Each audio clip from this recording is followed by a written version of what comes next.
What kind of equipment should I buy is the question. Quick answer to this one. I really recommend, this is just personal preference, so I'm just going to tell you what we do. The equipment that you might use varies in every market. It's different market by market. From commercial equipment, we use Skag Turf Tigers. Exmark and Toro are big in our marketplace as well. We've tried different brands.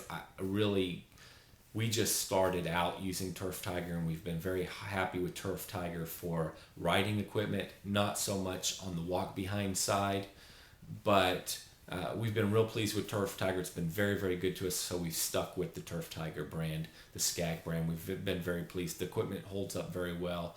We're running Kawasaki engines. I think we have Kohler on one of our Turf Tigers. Regardless of the engine, it's been good equipment for us, and I highly recommend Turf Tiger. We get the question on the small equipment. What are we using? We're using Toros, Toro 21-inch mowers. We're now running, when they went to, I believe it's the four stroke, we started out with Kawasaki. We had a lot of warranty problems, and we switched to Honda. Before that, we were in the 2 cycles. We were using all Kawasaki engines on Toros. Very disappointed. Had some problems with Kawasaki, who I think is a great brand. I don't know what happened, but we had a number of problems. They weren't all resolved the way we needed them to be resolved. So we tried Honda, and we've been extremely happy with Honda, and we've just ran Honda equipment since. So we're running Toro with Honda engines. We do run self-propelled. I know some guys do not use self-propelled. We do use self-propelled. We found it to be worth it in terms of the production. So we do find having self-propelled equipment to be worth the extra expense and potentially repairing the equipment. Small engine equipment, we've run everything. Steel, Echo, Red Max, we've run it all. We started making a shift company-wide to Red Max, and we've just tried everything. We tend to lean towards Red Max and Steel, and every time the emissions laws change, it seems to mess everything up, and we have to reevaluate. But we lean towards Steel and Red Max at this point. In terms of blowers, it's the same. Blowers, weed eaters, stick edgers, hedge trimmers, those 2 brands are the 2 brands we gravitate to. We try very, very hard to use all the same type of equipment. It makes training a lot easier. So if you have all the same line of weed eaters, it's much easier to train all of your staff to use that one type of weed eater versus having a lot of different types. So from a training standpoint, hugely invaluable to use one brand. From a part standpoint, the same. It's so much easier just to use one brand. From your mechanic, or if you're outsourcing, or if you're taking the equipment to be fixed somewhere, it's so much easier to find a mechanic that can work on 1 or 2 or 3 things versus a mechanic that can work on all types of different equipment. So I really believe in trying your best to use one line of equipment. You need to test it and find what's best and what's powerful enough. That's been one of our problems as emissions have changed. The one type of equipment that used to have plenty of power now has less power, and so we've had some frustrations in that area. But those are some of the things to think about on equipment. Something else to think about on equipment, we personally do not buy used equipment. Now, I would buy a used Turf Tiger with very low hours, something of that type. I would buy a used spray rig with very low hours, but I would not buy used blowers and weed eaters. I'm not partial to that idea.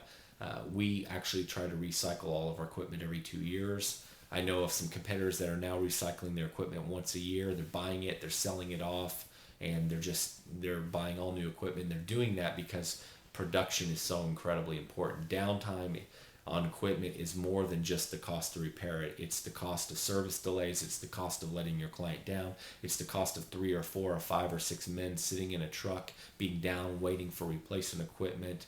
There's just so many reasons why breakdowns are very, very expensive in so many ways that we really do not like to keep equipment too long. We try to get it out of production as quick as we can once we think it's satisfied the maximum portion of its life cycle. So really keep that in mind. I would not buy used equipment for that reason. So hope those are some helpful pointers on equipment. Oh, I want to mention one other thing. I try to buy your equipment in blocks. We really like this strategy. We buy most of our equipment at the end of the tax year or the end of the calendar year for tax reasons. The way our company is, we're very fortunate to have a significant, very, very large amount of profit. We have to spend as much money as we can. We operate 100% debt free. It's just a strategy. So at the end of the year, we spend tremendous amounts of money trying to minimize our tax bills. We buy all of our equipment at the end of the year. The downside is most warranties start when you buy the equipment, and so in our marketplace, we have many months where on the maintenance side, the equipment is not needed and the warranty's already ticking away on us. That's the downside, but it's completely offset because of the tax benefits we receive. So consider that. Also consider buying and really developing a relationship with a vendor that can then really work for you, that really doesn't want to lose your business and really will give you the very, very best price every year.